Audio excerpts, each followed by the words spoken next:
बिस्मिल्लाहिर्रहमानिर्रहीम। Assistant director LDA municipal officer का exam हुआ था 27 को।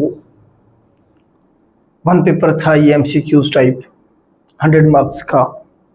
इसका पार्ट 1 हमने आपके साथ शेयर किया था पहले, तो अब दोबारा से इसे पूरे पेपर को हमने कंपाइल किया है। 100 क्वेश्चन पूरे किए गए हैं। आप लोग अपनी मार्किंग कर सकते हैं। नेक्स्ट पेपर के लिए आपको ये पेपर हेल्प कर सकता है। इसमें जो नए क्वेश्चन हैं वो आप सेव कर सकते हैं। इसमें मेरे ख्याल से कोई 20-25 क्वेश्चन ऐसे हैं जो नए हैं।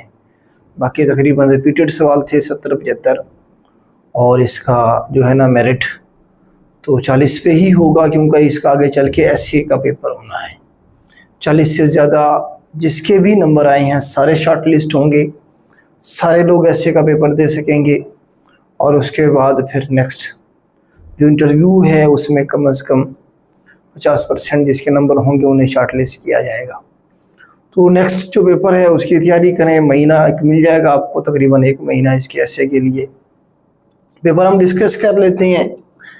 इसमें पहला क्वेश्चन जो है हमने ये इंग्लिश का डाला है, जिससे उन्होंने माफ LOATHE लोथ इसे पढ़ना चाहें। इसका मतलब होता है नफरत। आप कह लें इसे डिटेस्ट का मतलब ये होता है इकारत, नफरत। तो ये सिनोनिम बनेगा। आगे अबेसमेंट है, ये ई आएगा हमारे पास, ABASE अबेसमेंट। अबेसमेंट का मतलब होता है किसी को डिग्रेड करना, ह्यूमिलिएशन करना। इसका बनेगा हमारे पास मतलब किसी को नीचा दिखाना, किसी की बेइज्जती करना। बेस से निकला है, जिसकी बेस कमज़ोर होती है उसे वैसे भी बहुत मुख्तलिफ चीज़ों में शर्मिंदगी उठानी पड़ती है, तो इसका मतलब तकरीबन वही होगा। प्रेज़वर्दी है आगे हमारे पास, काबिल तारीफ, काबिल सताइश, क्रेडिबल। इसका बनेगा हमारे पास स्पेलिंग में इसमें इशू हो सकता है, इसे देख लीजिएगा। नेक्स्ट हमारे पास है जी इंट्रिंसिक। इंट्रिंसिक और एक्सटेंसिक, ये फिजिक्स में मेरे ख्याल से पढ़ा गया था, कहीं पे आया था ये, तो वहाँ से मुझे याद है। इसका मतलब होता है अंदरूनी, एसेंशियल इसे आप कह सकते हैं। ये इसका बनेगा सिनोनिम।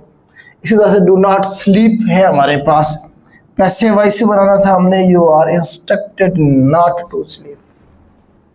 ठीक है, ये इसका बनेगा सही आंसर मेरे हिसाब से। और कुछ बच्चे कह रहे हैं कि यू आर अडल्ट भी जो है ना जी ठीक हो जाएगा। मेरे हिसाब से ये बेहतर है। ठीक हो गया जी, इन दोनों में से ये बेहतर हो जाएगा। वर्ब विद ING के साथ अगर कोई वर्ब आया हो और वो नाउन का काम करे देन वो जीरेंड कहलाएगा। तो स्टेटमेंट में भी यही था, नाउन विद ING। तो वर्ब विद ING हो अगर वो नाउन का काम करे देन वो क्या कहलाएगा, जीरेंड कहलाएगा। ठीक है जी। जिस तरह मैं कहता हूँ singing is my hobby, basically अब सिंगिंग क्या है, वर्ब है, तो सिंग गाना, सॉन्ग, तो ING के साथ आ रहा है, लेकिन उसमें क्या है, वो काम कर रहा है सेंटेंस में एज ए नाउन। ठीक है, तो इस तरह का हमारे पास क्या कहलाएगा, सिंगिंग यहाँ पे जीरेंड कहलाएगा। Passenger were very happy dash the friendly and warm treatment given by them, given to them. तो यहाँ passenger were very happy by the friendly, तो बाय ज़्यादा सूटेबल रहेगा यहाँ हमारे पास, तो इसे आप ठीक कीजिएगा। बाकी आप खुद भी देख सकते हैं इसे। आई सा डैश वन आइड मैन, तो ये हमारे पास आर्टिकल का क्वेश्चन था। बच्चे 1 जो पढ़ेंगे वो आया हुआ है, तो भैया क्या है, वॉवल है। तो वॉवल के साथ हमारे पास क्या होता है जी, एन लगाते हैं, अक्सर बच्चे यही करेंगे। लेकिन हमारे पास जो वॉवल के बजाय वॉवल साउंड, मैंने आपको बताया था कि अगर हमारे पास कोई ऐसा वर्ड जो वॉवल साउंड दे रहा हो उसके साथ एन आएगा, या इसे उर्दू में इस तरह से कहेंगे कि अलिफ की आवाज़ दे या फिर अलमित आ, ये इस तरह से अलिफ की आवाज़ आए या इस तरह से इसकी अगर आवाज़ आ रही हो किसी वर्ड से देन उसके साथ एन आएगा, बाकी सब के साथ आप ए लगाएंगे। तो 1 है वाव की आवाज़ है ये, तो इसके साथ आप आ लगाएंगे तो ये हमारे पास आई सा आ वन आइड मैन, चाहे वो ओ से वावल से क्यों नहीं शुरू हो रहा है। ठीक हो गया जी, हम आगे चलते हैं। नेक्स्ट हमारे पास है he said comma inverted comma he will go to Karachi next week. तो ये डायरेक्ट इनडायरेक्ट है, इसमें हमारे पास विल और शेल अगर आ जाए तो इसे हम वुड में कन्वर्ट करते होते हैं दोनों को। डायरेक्ट इनडायरेक्ट में हमारे पास विल या शेल आ जाए सेकंड सेंटेंस में, तो उसमें हम क्या करते हैं, उससे हम दोनों को वुड में कन्वर्ट करते होते हैं। ठीक है, बाकी वैसे ही आ जाएगा। ही सेड को हमने ही सेड रहने दिया, ठीक है। दैट कॉमास को हटा के दैट लगाया, ही की जगह बाद हमारे पास विल था तो उसे हमने वुड में कन्वर्ट कर दिया। टू कराची नेक्स्ट वीक को हम कन्वर्ट करते हैं फॉलोइंग वीक में, तो इससे हमने किस में कन्वर्ट कर दिया, फॉलोइंग वीक में कर दिया। तो ये इसका सही आंसर होगा। नेक्स्ट है जी हमारे पास ही was hiding something dash the curtains. Behind the curtains होता है फिक्स्ड प्रपोजिशन में, ये आ जाएगा हमारे पास। ठीक हो गया जी, बिहाइंड इसका सही आंसर होगा। The piece of cloth do dash a turban, तो विद आ टर्बन ये ज़्यादा सूटेबल रहेगा। मजीद इसे आप भी काउंटर चेक कर सकते हैं। We sat dash the shade of mango tree, तो in the shade of mango tree आएगा। अक्सर बच्चे अंडर लगाए होंगे, अंडर भी ऑप्शन में था। तो अंडर होता है बेसिकली, आप देखेंगे कि कोई चीज़ यहाँ रखी हुई है ऐसे, उसके बिल्कुल नीचे आप कहेंगे 90 का एंगल जहाँ पे बन रहा, अंडर द टेबल। ठीक है, जैसे ये पंखा सामने लगा हुआ है, अगर उसके बिल्कुल एग्जैक्टली नीचे अगर कोई बंदा या कोई चीज़ रखी हुई है, फिर वो अंडर द फैन है। ठीक है, क्योंकि वो एग्जैक्टली है, खुदा न खास्ता अगर वो गिरे तो वो जो है ना जी आगे सर में लगेगी। इसका मतलब बिल्कुल 90 के एंगल पे है, तब आप अंडर की जो टर्म है वो यूज़ कर सकते हैं। ठीक हो गया। तो इसमें आप देखेंगे ट्री का जो शेड है वो सुबह के वक्त, शाम के वक्त दरख्त से नीचे भी तो आगे भी तो निकल के जा सकता है। तो ये इनमें आएगा। इनमें हमारे पास क्या होता है कि एक बाउंड्री होती है, उसके अंदर अगर कोई चीज़ मौजूद है तो फिर हम इन द रूम है, जैसे इन द प्लॉट है, इन द आप कह लें पार्क। ठीक हो गया जी। इसी तरह से इन द हमारे पास आएगा शेड ऑफ या in the shadow of mango tree. अगर अंडर द ट्री, अगर सिर्फ ट्री होता, ट्री के नीचे बैठे हुए हैं कहीं ना कहीं, एंगल बन रहा होता है 90 का, तो आप ये देखिए तब हम क्या लगाएंगे, अंडर की preposition, under the tree in the shade of tree. ये तो रिपीटेड सवाल है, मैंगो ट्री वाला तो बड़े से ये रिपीट हो रहा है। आगे चलते हैं जी हम। नेक्स्ट है जी बोला you should put dash something for a rainy day, तो बाय द रेनी डे आएगा कि मुश्किल वक्त के लिए कुछ ना कुछ हमें बचा के रखना चाहिए। My aunt who live in Karachi is a doctor, तो माई आंट के बाद comma who live in Karachi, फिर कामा, फिर इज अ डॉक्टर। ठीक है, हमारे पास इस तरह से ये पंक्चुएशन की मिस्टेक थी। इसमें he is walking along the road, along के बारे में पूछा गया था, तो ये प्रपोजिशन है हमारे पास। अलोंग द रोड एक रास्ता, ब्रिज, ये प्रपोजिशन है दोनों। आगे चलते हैं जी हम। नेक्स्ट हमारे पास मैथ के सवाल है। इसे प्लस माइनस किया गया था, इसके अंदर कोई ऐसी चीज़ नहीं है। इसे जमा करें, प्लस जो नेगेटिव वाली है माइनस करें, 54.9 आएगा। नेक्स्ट क्वेश्चन है A and B can do a work in 12 days and A, B and C can do a work in 8 days. Then in how many days C can complete the work? तो इसमें हमारे पास मैंने ये करवाए थे आप लोगों को कि हमने क्या करना होता है कि इसमें हमने जो सारे का सारा प्लस करना होता है टोटल, वो हमारे पास A है हमारे पास, फिर B है हमारे पास, फिर C है हमारे पास। तो हमारे पास कितने हैं जी, 3 लोग हैं ना ए बी सी अल्टीमेटली। तो उसने कहा कि ए और बी जो है उस काम को करते हैं 12 दिनों में, मतलब ए और बी का इकट्ठे काम उसने बताया हमें। ठीक है, कितने 12, तो 1/12 करा उसे हम ओवर में लिखते हैं, बाद में इसे हम सीधा कर देंगे। ए बी सी तीनों मिलके 8 दूनी मतलब ये जो तीनों को जमा है ये कितना है 1/8 is equal to 1 plus C हो जाएगा।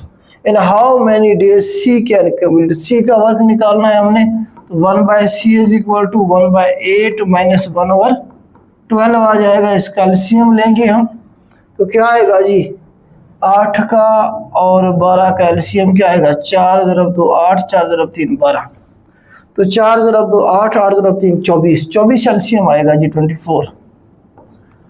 24 को तकसीम किया 8 पे तक आंसर आया 3 3 मल्टीप्लाई बाय 1 3 आ जाएगा माइनस। 24 को तकसीम किया 12 पे जवाब आएगा 2 2 × 1 2 आ जाएगा, तो 1/24 मतलब 24 दिन लगेंगे जी। अगर सी अकेला काम करे तो 24 इसका आंसर आएगा 1/24। ठीक है, इस तरह से करेंगे तो आपका ये हो जाएगा। आगे चलते हैं हम, नेक्स्ट है जी हमारे पास पॉइंट P0 और -7 जो है ना लाइज ऑन y कौन सी एक्सिस पे मौजूद होता है, ये उसने पूछा था हमसे।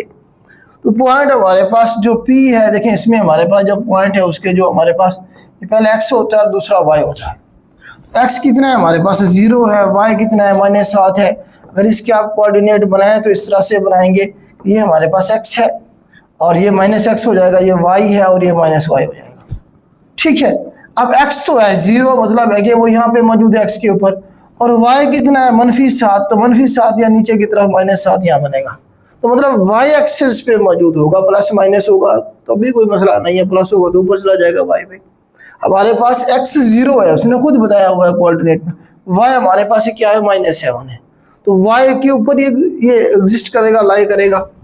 ठीक हो गया जी, आगे चलते हैं। Find the volume of sphere when the radius is 3 centimetre.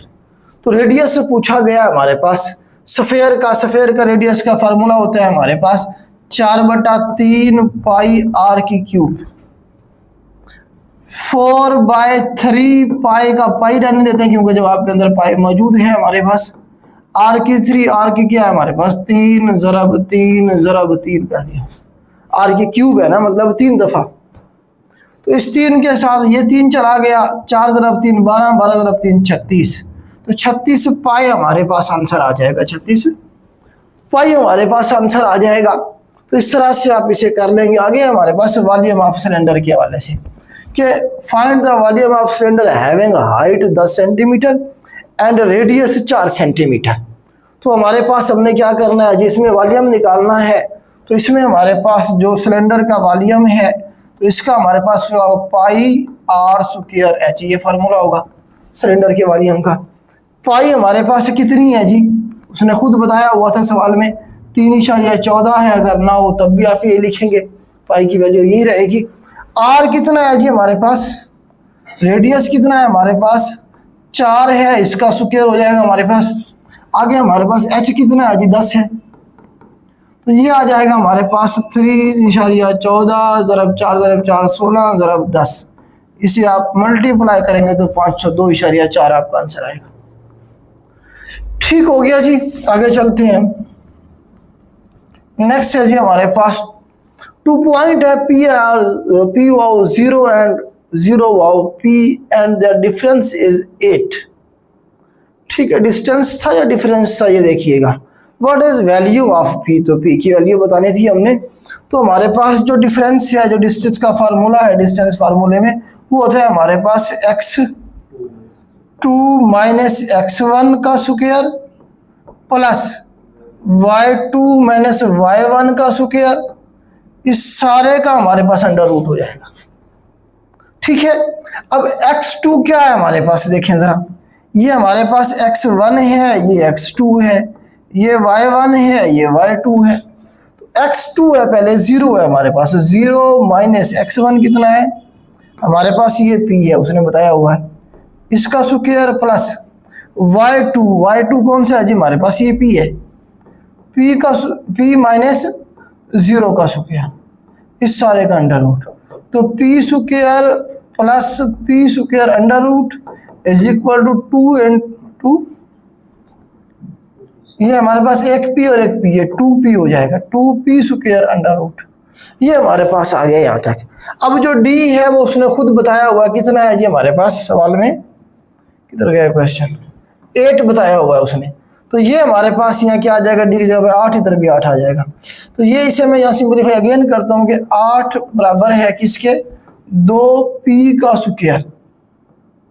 इस तरह से करना नहीं, 2p 8 is equal to 2p square under root. Under root खत्म करना है तो इसका भी स्क्वायर करना पड़ेगा, इसका भी करना पड़ेगा। 8 × 8 64 इज इक्वल टू स्क्वायर के साथ ही अंडर रूट चला गया, क्या बचा हमारे पास, 2p स्क्वायर। p स्क्वायर 2 32 क्या आ गया, इसका भी अंडर रूट ले, इसका भी अंडर रूट ले, p बराबर होगा 32 का अंडर रूट।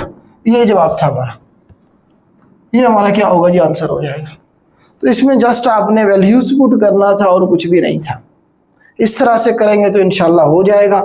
आगे चलते हैं जी हम।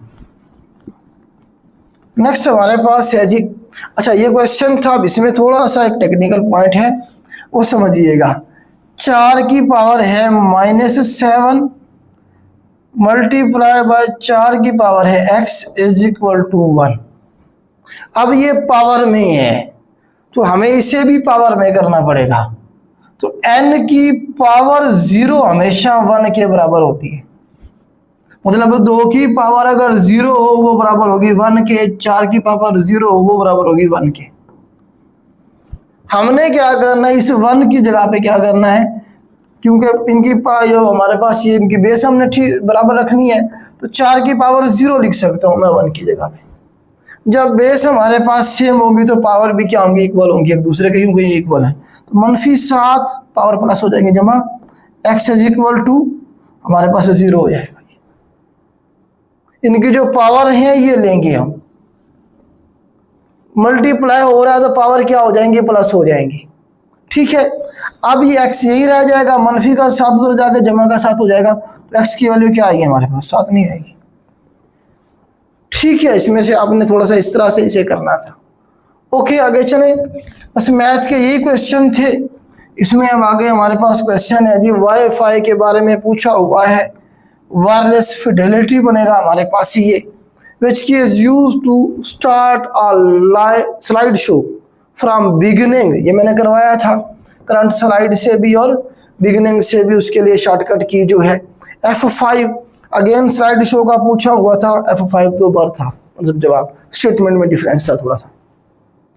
Word document change into PDF for which purpose, तो इसलिए करता है कि ओनली जो है ना जी, हम क्या करते हैं, रीड कर सके, रीड ओनली फॉर्मेट के अंदर हम इसे कन्वर्ट करने के लिए PDF में कन्वर्ट करते हैं जी। ये इसका आंसर था, इसके मिलते जुलती कोई स्टेटमेंट थी। What is true about master document, master document के बारे में क्या ठीक है जी, टू कंबाइन ऑल सब document in one main document. तो इस तरह का कोई ऑप्शन मौजूद होगा तो वही ठीक होगा, सब डॉक्यूमेंट जिसमें था। Which function is used to add today date in Excel? Excel के अंदर डेट के लिए पूछता है, कभी वो टाइम के लिए पूछता है, कभी डेट एंड टाइम के लिए पूछता है। फंक्शन जो पूछता है, टुडे आया हो साथ में, ये टुडे साथ फंक्शन हो, तो ये हमारे पास सिर्फ और सिर्फ डेट के लिए होता है। दूसरा होता है नाउ फंक्शन, ये होता है हमारे पास करंट टाइम एंड डेट। ये दोनों पूछता है, वो करंट टाइम और डेट के लिए नाउ फंक्शन, और सिर्फ डेट के लिए टुडे का जो फंक्शन है ये हम यूज करेंगे। ये दोनों ही पूछता है, ये आपने कर लेनी है। फार्मूला शुरू करने के लिए एक्सेल में हम क्या करते हैं, इक्वल का साइन लगाते हैं और फिर इस तरह से ब्रैकेट डालते हैं, तो ये आपका ऑप्शन ठीक बनेगा। आगे चलते हैं जी, कि यूज टू हाइपरलिंक, रिपीटेड सवाल वही जैसा भी था। कंट्रोल+K हमारे पास हाइपरलिंक के लिए शॉर्टकट की यूज, कंट्रोल+N जो है हमारे पास ये नई फाइल या नया डॉक्यूमेंट ओपन करने के लिए हम क्या करते हैं, कंट्रोल+N की शॉर्टकट की यूज करते हैं। F1 F2 F3 ये सारे क्या है, फंक्शनल की है, इन्हें हम फंक्शंस की कहेंगे।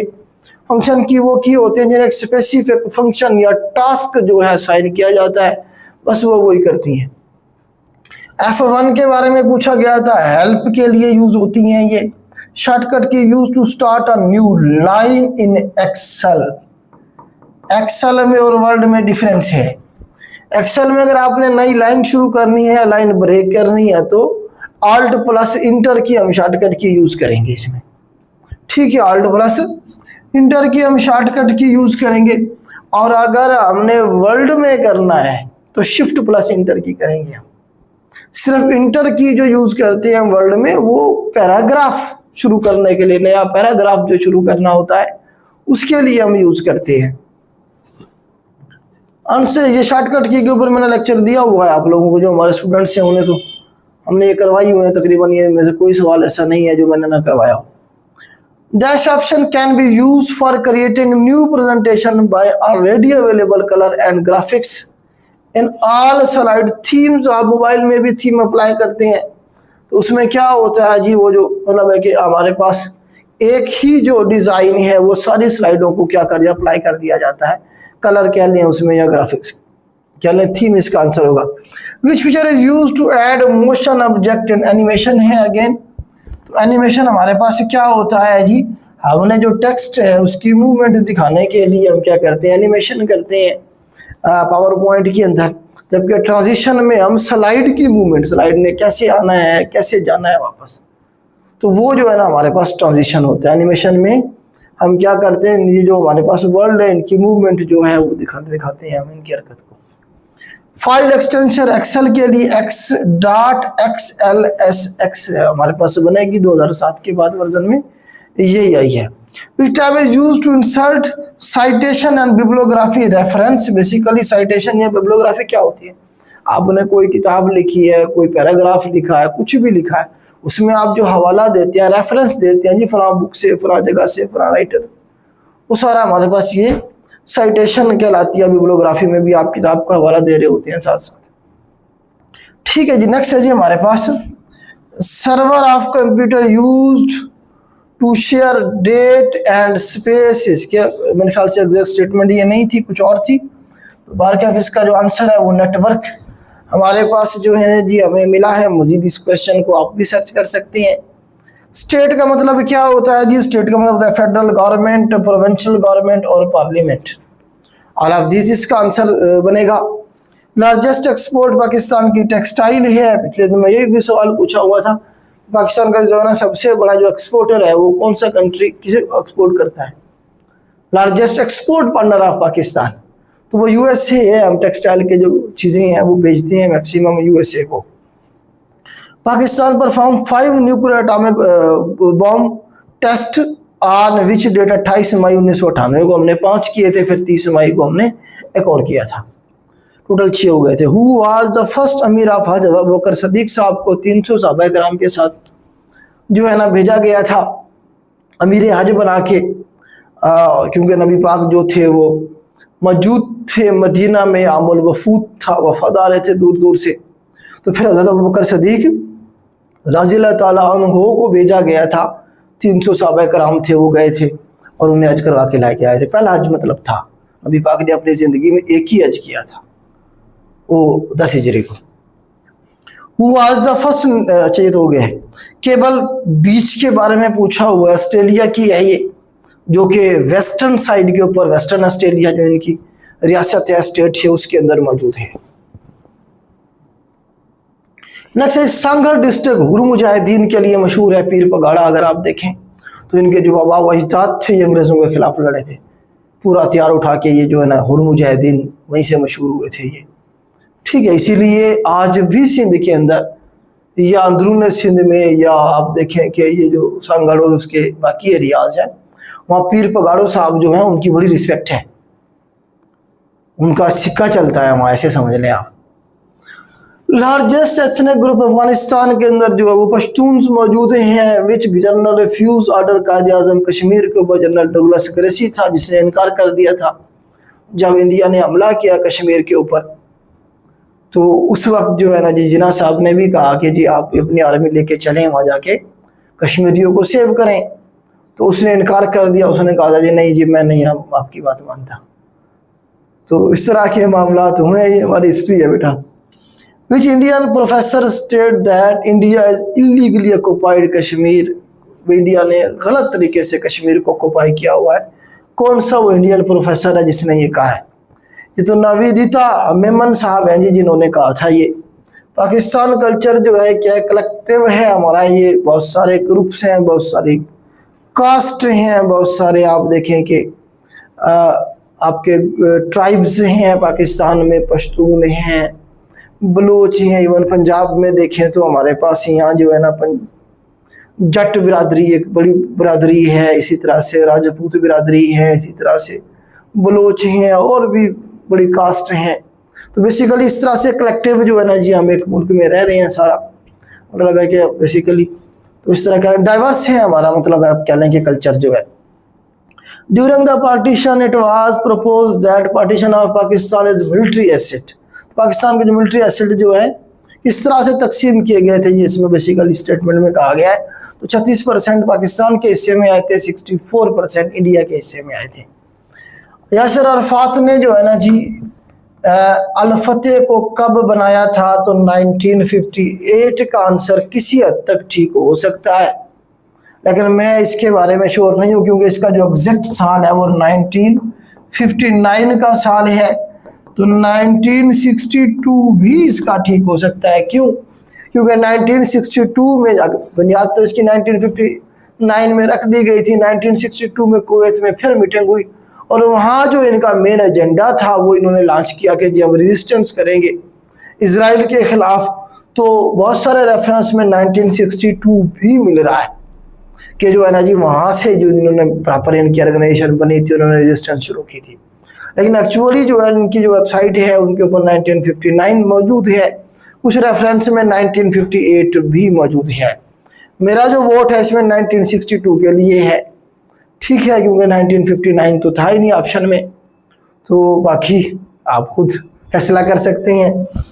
आगे चलते हैं जी हम। उसके बाद है जी हमारे पास how many amendment made by Quaid Azam in Nehru report, 3 amendment, ये भी हिस्ट्री में हमने किया था कि 3 अमेंडमेंट प्रपोज की थी जिन्ना साहब ने कि ये 3 हमारे मुतालबे हैं, आप ये मान लें तो हमें नेहरू रिपोर्ट एक्सेप्टेबल है। लेकिन नेहरू ने और जो बाकी हिंदू थे कांग्रेस, उनकी हठधर्मी की वजह से उन्होंने कहा जी क्यों माने हम तुम्हारी बात, हम आले नाल हैं, हम करेंगे जो चाहेंगे हम। इस वजह से जिन्ना साहब को फिर 14 पॉइंट्स ऑफ जिना पेश करने पड़े अगले साल। ये नेहरू रिपोर्ट 28 में आई थी, 1928 में, 1929 के अंदर जिन्ना साहब ने फिर अपने जो मुसलमानों की डिमांड्स थी वो 14 पॉइंट्स की शक्ल में रखी थी अंग्रेजों के सामने।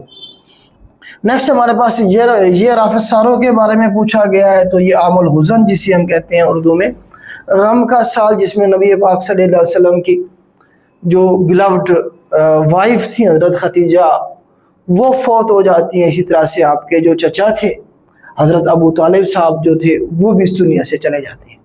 तो नबी पाक के 2 करीबी इंसान जिससे नबी पाक बहुत ज़्यादा मोहब्बत करते थे वो इस दुनिया फ़ानी से चले गए थे। नबी पाक दुखी थे, तो नबी पाक ने फिर कहा था इस साल को आमुल हज़न, गम का साल। आगे चलते हैं जी। A ball is thrown upward, what is the value of speed at the highest point, ball एक ऊपर फेंकी जाती है, एक हाइट पे जाके वो वापस उसने आना होता है। तो वो जो मैक्सिमम हाइट होती है वहाँ उसकी वेलोसिटी 0 होती है। तो ये इसमें उसने पूछा हुआ था कि वेलोसिटी हाईएस्ट पॉइंट के ऊपर क्या होगी, जब आगे टकराएगी तो उस वक्त 0 नहीं होगी, उस वक्त मैक्सिमम होगी। आगे चलते हैं जी। इन 2018 फाटा को जो है ना जी मर्ज किया गया था KPK के अंदर। कैपिटल ऑफ लाइबेरिया अफ्रीका में मैंने ये करवाया था आपको, मोनरोवा, ठीक है, चंद एक कैपिटल ही करवाए थे मैंने आपको अफ्रीका में। तो वही रिपीट हो रहे होते हैं, देखिए हर चीज़ नहीं याद करनी होती है। टू द पॉइंट बच्चे अक्सर पूछ रहे, to the point sir study क्या है? तो टू द पॉइंट स्टडी ये है कि जिस पोर्शन की, जिस सब्जेक्ट की, जिस चीज़ की जितनी वैल्यू है, जितनी इंपॉर्टेंस है 1 पेपर के लिए, हमने उतना ही करना है बस, ना उससे ज़्यादा ना उससे कम। अब प्रिपरेशन के लिए मैं आपको थक गया हूँ बता बता के कि आप 2 सोर्स लेके चलें बस। अगर आप 1 पेपर निकालना चाह रहे हैं या 1 पेपर के लिए सीट निकालना चाह रहे हैं, ये पास पेपर कर लें आप पिछले 5 सालों के अच्छी तरह से। अच्छा, पास पेपर कैसे करने हैं फिर ये भी क्वेश्चन होता है आपका। वो भाई पहले एज इट इज जो स्टेटमेंट पेपर में आई हुई है पहले उसे तो करें। अब बच्चे क्या करेंगे, उसने अभी शुरू किया एक बच्चे ने, वो पहले सवाल से सर्च करना शुरू कर देगा। और भाई इस तरह तो आपको 6 महीने लग जाएंगे इन पेपर को करने में, इतना टाइम आपके पास है। आप पहले एज इट इज जो स्टेटमेंट रिपीट हो सकती हैं, जो बीपीएससी का जो डाटा बैंक है उसमें से जो सवाल आए हैं वो दोबारा भी तो आएंगे, क्योंकि पेपर आपका कंप्यूटर बना रहा है। तो आप कम से कम पहले उसे एज इट इज तो याद करें, सवाल और जवाब को डायरेक्ट। जब आपको वो 100% तैयार हो जाए फिर आप एक्स्ट्रा इंफॉर्मेशन या इधर उधर जाएं। आपने कर लिया इसे अच्छे से, फिर आप देखें कि मेरे ज्यादा सवाल कहां से गलत हो रहे हैं। मैथ्स के बेसिक कंसेप्ट नहीं है मेरे पास, इंग्लिश के बेसिक कंसेप्ट नहीं है, कंप्यूटर के बेसिक कंसेप्ट नहीं है, उस पर अलग से काम कर लें। ये 2 सोर्स हैं वन पेपर निकालने की। चलें बेटा ये पेपर मुकम्मल कर लेते हैं। तीसरी बार ये इशू आया है वॉइस का, तो हमने भी ठानी हुई है कि इसे मुकम्मल करना है पेपर को। तो मैं बता आपको ये रहा था कि आपने टू द पॉइंट स्टडी करनी होती है। पहले आप एज इट इज़ जो क्वेश्चन आए हुए हैं उन्हें अच्छे से कर लें, उसके बाद फिर अपना जो वीक पोर्शन है उस पर काम कर लें। ये 2 सोर्स आप लेके चलते हैं तो आपका एग्ज़ाम इजीली पास हो जाएगा। पास होने का मतलब होता है शॉर्ट लिस्ट होना। 40-41 नंबर लेके पास होने का कोई फ़ायदा नहीं है। शॉर्ट लिस्ट होना, मेरिट में आना, इंटरव्यू के लिए शॉर्ट लिस्ट होना। देखिए हम अकेडमी में क्या कर रहे होते हैं, हम भी तो यही जो 9-10 सब्जेक्ट हैं इन्हीं को हम टॉपिक वाइज करवाते हैं आपको। इसके अलावा तो हम कुछ भी नहीं करते हैं। क्या नया है इसमें? ये काम आप खुद भी कर सकते हैं। तो सोर्स वही 2 ही हैं। एक आप पास्ट पेपर करें, अच्छे से करें, 100% करें, पहले एज इट इज़ करें, फिर उसके एक्सप्लेनेशन की तरफ जाएं। दूसरा अपना जो वीक पोर्शन है उस पर काम कर लें, वीक जो सब्जेक्ट है उस पर काम कर लें, आप इसलिए शॉर्ट लिस्ट हो जाएंगे। चलें क्वेश्चन जी, हम लाइब्रेरिया कैपिटल पे थे। नेक्स्ट हमारे पास क्वेश्चन है जी, which of the following introduce the concept of currency. तो ये सवाल इस तरह से था कि करेंसी को किसने स्टैंडर्डाइज किया था उमैयाद डायनेस्टी में से। तो अब्दुल मलक था, इसने स्टैंडर्डाइज किया था करेंसी को, क्योंकि इससे पहले जो मरवान था उसे तो इतना टाइम ही नहीं मिला था, 1.5 साल की उसकी हुकूमत थी। अब्दुल मलक बिन मरवान ये जो बंदा था इसने बेसिकली उमैयाद डायनेस्टी को डायनेस्टी बनाया था, आप कह सकते हैं। ये इसके बेटे वलीद, ये सारी फतवात उसी दौर में हुई, यूरोप की, अफ्रीका की, एशिया की, सेंट्रल एशिया की, ये सारी फतवात वलीद के दौर में अब्दुल मलक सारा प्लान जो था उसके बाद ये बनाया गया था। तो अब्दुल मलक इसका सही आंसर होगा। ठीक है। सिंध सागर दोआब के बारे में पूछा गया था, इंडस और झेलम के दरमियान में है। दोआब का टॉपिक अलग से हम कर चुके हैं। Longest tenure of viceroy in India, तो कौन से थे जी? लॉर्ड लिनलिथगो लॉन्गेस्ट टेन्योर था। रिपीटेड सवाल, अब देखिए ये कितने रिपीटेड सवाल है। अब इसी पेज के ऊपर लॉर्ड लिनलिथगो वाला रिपीटेड है, इंडस झेलम वाला रिपीटेड है, अब्दुल मलक वाला ये जो क्वेश्चन इसने दिया है करेंसी को स्टैंडर्डाइज करने का ये नया है। मनरोवा का रिपीटेड है, बड़े अरसे के बाद रिपीट हुआ है ये। अच्छा फाटा वाला रिपीटेड सवाल है, वेलोसिटी वाला भी रिपीटेड सवाल है, 10 नबी वाला रिपीटेड सवाल है, कायद आज़म वाला भी रिपीटेड सवाल है 3 अमेंडमेंट्स का। ये अल-फतेह वाला जो है ये नया सवाल है, लेकिन मैंने लेक्चर में ये करवाया हुआ है जब हमने हमास के बारे में पढ़ा था, इजराइल के बारे में, और उसके बारे में उधर करवाया था मैंने आपको। अच्छा मिलिट्री एसिड वाला रिपीटेड सवाल है। ये कलेक्टिविस्ट वाला जो है हमारे पास ये नया है। नवेदिता मेमन वाला नया है।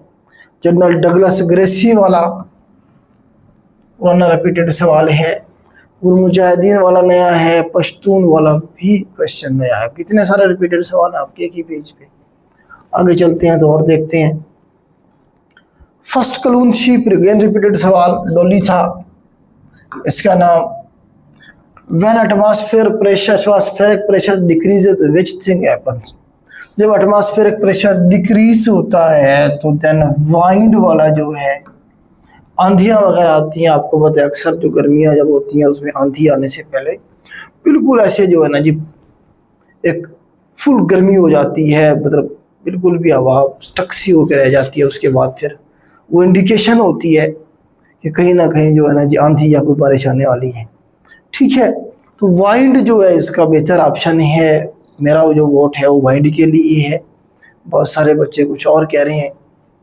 तो हज़रत Yaqub has how many son, repeated सवाल हैं 12। Which province is called Babul Islam, Sindh, repeated सवाल। बुरहान वानी को 2016 में शहीद किया गया, रिपीटेड सवाल। गंडा सिंह बॉर्डर फिरोजपुर और कसूर के दरमियान में, रिपीटेड सवाल। मैंने आपको ये करवाए थे रिवर और बैराजेस वाला, उसमें करवाया था। पूना पैक्ट जो है 1932 में हुआ था। अब ये क्वेश्चन अब नया भी है पुराना भी है। पुराना इसलिए है कि पहले वो साल पूछता था, या किस के दरमियान में हुआ ये पूछता था। अम्बेडकर साहब थे और गांधी साहब थे। अब उसने थोड़ा सा स्टेटमेंट को चेंज किया, उसने बोला किन किन के दरमियान में था। तो बेसिकली अनटचेबल या जो अछूत हैं, हिस्ट्री में मैंने करवाया हुआ है कि बेसिकली गांधी ने ब्लैकमेल किया था अम्बेडकर को। इससे पहले आया था कम्युनल अवार्ड, और ये सरकार ने दिया था, हर एक मिनॉरिटी को अलग से सीटें दे दी गई थी। तो जो अछूत थे, अनटचेबल थे, उन्हें भी मिनॉरिटी कंसीडर करके उन्हें भी अलग से सीटें दे दी गई थी। अब गांधी ने कहा कि यार ये हमें डिवाइड कर रहे हैं मजीद। उनकी अच्छी खासी आबादी थी, अच्छी खासी सीटें बनती थी उनकी। तो गांधी ने कहा जी ये हमें डिवाइड करें, डिवाइड एंड रूल लगा रहे हैं हमारे ऊपर। तो मैं जी भूख हड़ताल पे बैठ रहा हूँ। गांधी साहब भूख हड़ताल पे बैठ गए। अब बाकी जो लीडर थे, नेहरू और बाकी, वो पहुंचे फिर अम्बेडकर साहब के पास। इन्होंने जो लीड कर रहा था अनटचेबल्स को, वो बाबा साहिब ऑफ अम्बेडकर था। उसे कहा जी गांधी साहब मर जाएंगे, आप मेहरबानी करें उनकी बात मान लें। फिर वो गए, इमोशनली ब्लैकमेल किया गया, वो मान गए जाके। उन्होंने कहा जी हम अलग से सीटें नहीं चाहिए, हम एक ही कांग्रेस में या हिंदुइज्म जो धर्म है उसी में आएंगे हम। तो इस तरह से जो है ना जी, वो एक मुआहदा हुआ पूना पैक्ट, पूना में, गांधी की और अम्बेडकर के दरमियान में। तो ये मुआहदा था बेसिकली। अम्बेडकर बड़ा ज़बरदस्त और ज़हीन आदमी, इंडिया को जो कॉन्स्टिट्यूशन दिया वो अम्बेडकर साहब ने दिया था। ये भी पूछता है कि गांधी ये जो इंडिया का कॉन्स्टिट्यूशन है वो किसने लिखा। बाबा साहेब ऑफ अम्बेडकर का बहुत बड़ा रोल है उसमें। First admiral of Pakistan navy James Wilfred Jefford हैं, रिपीटेड सवाल है ये भी। इसके बाद 1953 में सदीक साहब आए थे, वो पहले मुस्लिम नेवल चीफ हो जाएंगे। ऑब्जेक्टिव रेजोल्यूशन का जो पर्पस है, विच टाइप ऑफ गवर्नमेंट, तो ये डेमोक्रेसी को डिमांड किया गया था। ये थोड़ा सा नया सवाल है। वर्ल्ड ट्रेड ऑर्गेनाइजेशन के हवाले से पूछा गया कि which organisation promote trade and foreign investment. WTO क्या है? वर्ल्ड ट्रेड ऑर्गेनाइजेशन है जो फॉरेन इन्वेस्टमेंट को और जो ट्रेड है उसे प्रमोट करती है। First Asian game was held in India. India इसका आंसर ठीक है बेटा, 1951 में हुई थी। इन्हीं को फर्स्ट एशियन गेम कहेंगे हम। इससे पहले हुई थी नेपाल में, उन्हें हम फर्स्ट एशियन गेम नहीं काउंट करते, इसी को हम करते हैं, इसे बेकायदा नाम दिया गया है। नेक्स्ट है हमारे पास कसर नमाज जो है, रिपीटेड सवाल अगेन। ट्रैवलर मुसाफिर जो होते हैं उनके लिए होती है। इंडिया वाला नया सवाल है यहाँ पे। लाइटनिंग रॉड वाला रिपीटेड सवाल है जी, किसने इन्वेंट किया था जी?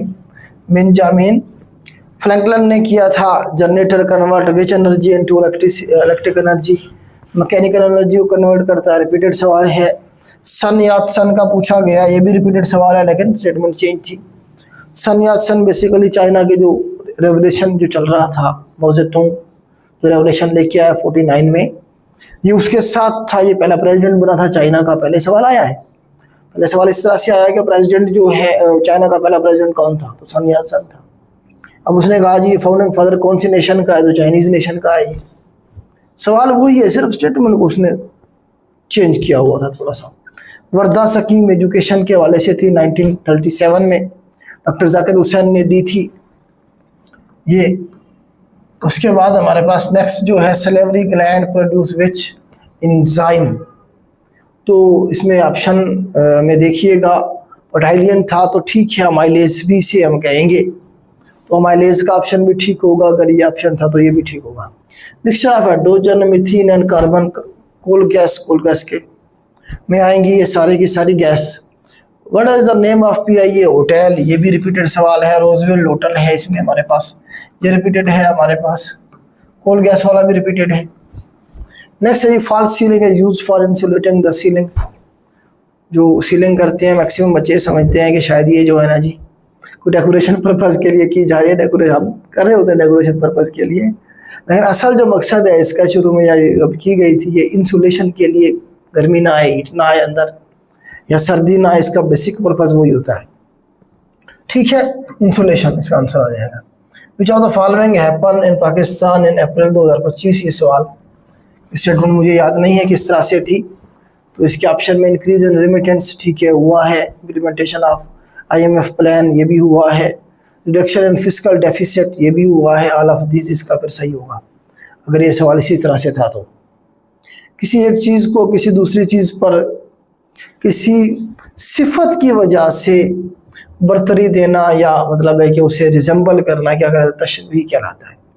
तशबीह और इस्तारा में फ़र्क ये है कि जैसे मैं एक शेर सुनाता हूँ, जैसे वो कहता है कि जी हमारे पास नाज़की उसके लब की क्या कहिए, पंखड़ी एक गुलाब की सी है। जो लब की नाज़गी है उसे रिजेंबल किया गया है पंखड़ी, गुलाब की पंखड़ी के साथ। तो मुशाबिया किए जाना जो है वो क्या कहलाता है, तशबीह कहलाता है। रिजेंबल करना, एक चीज़ को दूसरी चीज़ की मान्यत करार देना, ये आपकी तशबीह होगा। किसी चीज़ को दूसरी चीज़ करार देना, जैसे मैं कहता हूँ जी वो जो है क्या है जी, एक शेर है, डायरेक्ट कह दिया, ये नहीं कहा हमने कि शेर की माने थे, हमने कहा वो शेर है, उसकी बहादुरी की आयत नहीं है कि वो शेर है, डायरेक्टली कह दिया गया ये इस्तारा है। मतलब उसकी खसूसियत की बिना पर किसी चीज़ को बढ़ा चढ़ा के बयान करना और उसके लिए एग्जैक्ट वही अल्फाज इस्तेमाल करना, ये इस्तारा है। दोनों में डिफरेंस ये है। नेक्स्ट हमारे पास फर्स्ट कैपिटल अब्बासियों का क्या है जी, कूफा था। ये भी रिपीटेड सवाल है, तशबीह वाला रिपीटेड सवाल है। Congress not attend round table conference, ये मैंने करवाया हुआ है आपको कि गांधी जो था उसने मूवमेंट शुरू की हुई थी, पहली जब थी वो जेल में था, वो गए नहीं, जा ही नहीं पाया। दूसरी में इसे एक प्लान के तहत ले जाया गया, एक मुआहदे के तहत। गांधी साहब अपनी बकरी को लेके जो है ना जी लंदन की सड़कों पे पहुंच गए थे और वहाँ जाके जो है ना जी राउंड टेबल कॉन्फ्रेंस में खूब मुस्लिम लीग को रगेता, लताड़ा, और उसके बाद फिर देखें जी अंग्रेज़ों को भी लताड़ा कि तुम्हारी जरूरत कैसे हुई है कि इतनी बड़ी पार्टी को तुम जो है ना इग्नोर करके यहाँ बैठे राउंड टेबल कॉन्फ्रेंस करो, इंडिया के फैसले कर लोगे तुम।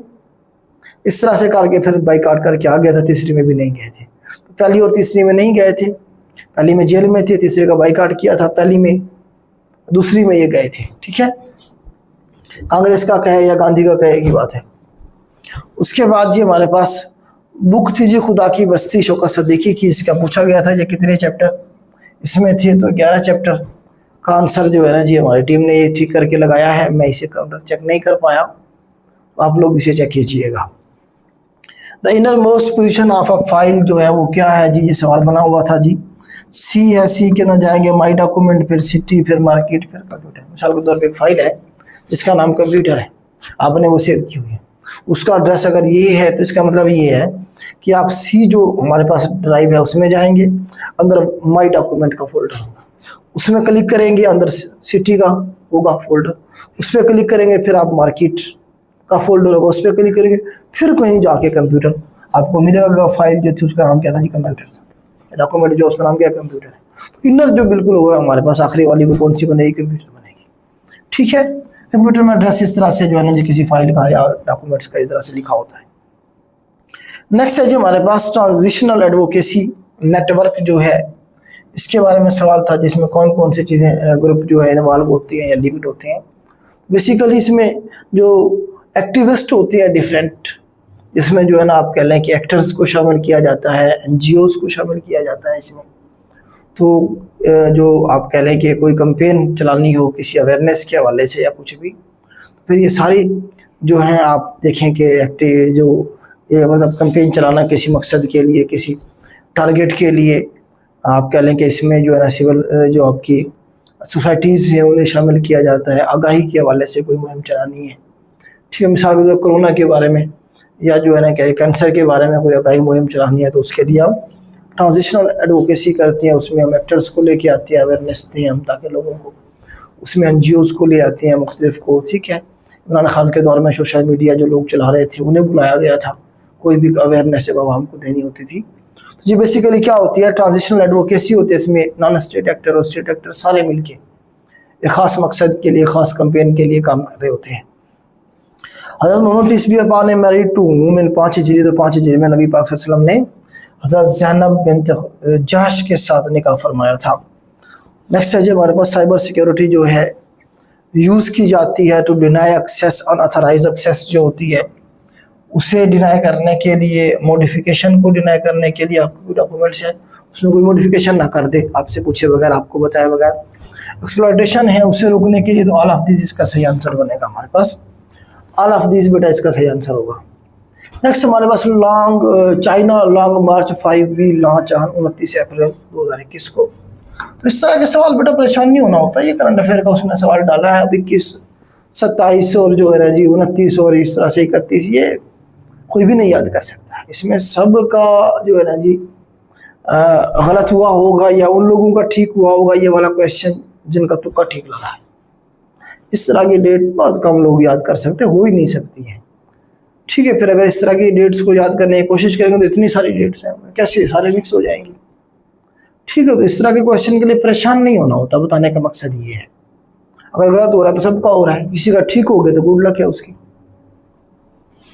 इब्लीस की मजर से शूरा जो है रिपीटेड सवाल है, अरमगान इजाज़त से लिया गया इसे। इनडायरेक्ट था जी, claimed with wonder it was a very beautiful scene. तो ये बनाया गया है, इसका जो है डायरेक्ट फॉर्म दी गई थी, क्लेम्ड विद वंडर के साथ एक्सप्लेन किया, it was very beautiful scene. Next Urdu के सवाल है, वो रो रहा था। तो माजी इस्तिमरारी है ये।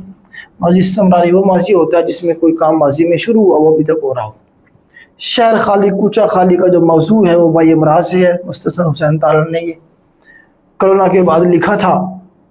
यूसुफ बेकारवां का क्या मतलब है, अकेला अलग थलग, इसे सब छोड़ के चले जाएं। जाड़े की चांदनी, बेफायदा चीज़ जो होती है जिसका कोई फ़ायदा ना हो, इस तरह की कोई चीज़ उस वक्त मिले जब उसका फ़ायदा ना हो।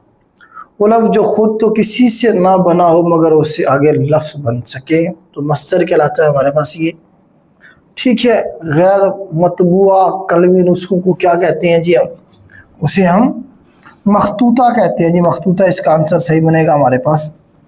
वो नाम जो कौम की तरफ से दिया जाए वो क्या कहलाता है जी, लक़ब कहलाता है। जैसे हम किसी को कहते हैं जी कालू खान, तो वो क्या है, बेसिकली लोगों ने उसका नाम रख दिया है किसी खसूसियत की वजह से या उसके काले रंग की वजह से, ठीक है, या किसी और खसूसियत की वजह से, तो वो क्या कहलाएगा, लक़ब कहलाएगा।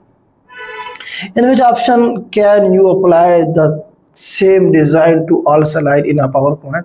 डिज़ाइन टेम्पलेट्स जो हैं ये इसका सही आंसर बनेगा। तो ये 100 क्वेश्चन थे, हमने आप तक पहुंचाने की कोशिश की। उम्मीद करता हूं कि मैं आप तक पहुंचा पाया हूँगा। हम सारे इंसान हैं बेटा, हम सबसे गलती हो सकती है। तो एज़ इट इज़ स्टेटमेंट जो हमें मिली हमारे स्टूडेंट्स ने हम तक पहुंचाई, या जो हमें याद थी वो हमने यहाँ लिख के आप तक पहुंचाने की कोशिश की है। एग्जैक्टली इन स्टेटमेंट इनकी क्या थी, इनमें मिस्टेक हो सकती हैं, आप खुद भी करेक्ट कर सकती हैं। मकसद ये होता है इस पेपर को आप तक पहुंचाना कि आप इसमें से जो नए सवाल हैं उन्हें याद कर सकें और अपनी मार्किंग कर सकें इनसे। आपको राउंड अबाउट आइडिया हो कि आपके 70 प्लस बन रहे हैं, आपके 75 प्लस बन रहे हैं, आपके 80 प्लस बन रहे हैं। पेपर आसान था ये, इसके बजाय जो असिस्टेंट का पेपर हुआ सेकेंड टाइम, वो उसके जो सवाल आए हैं उससे लगता है कि वो मुश्किल पेपर था इसकी निस्बत। ये पेपर आसान था, इसमें जिस बच्चे ने एवरेज तैयारी की है 75 के राउंड अबाउट, उसके नंबर आराम से हो सकते हैं। तो फिलहाल तो शार्ट लिस्ट सारे होंगे 40 से ज़्यादा वाले। एसए की तैयारी करें, बहुत अच्छी सीट है LDA की। एक 80 एक 90 के करीब कहा जा रहा है कि इसका पैकेज है, स्टार्टिंग पैकेज जो है। एक ज़बरदस्त जॉब है, इसी तरह से प्रिंसिपल ऑफिसर वाली भी एक अच्छी जॉब है दोनों। तो नेक्स्ट एसए की तैयारी करें, अल्लाह पाक आपको कामयाब करें, हमारी दुआएं आपके साथ हैं। आज के लिए इतना ही, अल्लाह हाफ़िज़।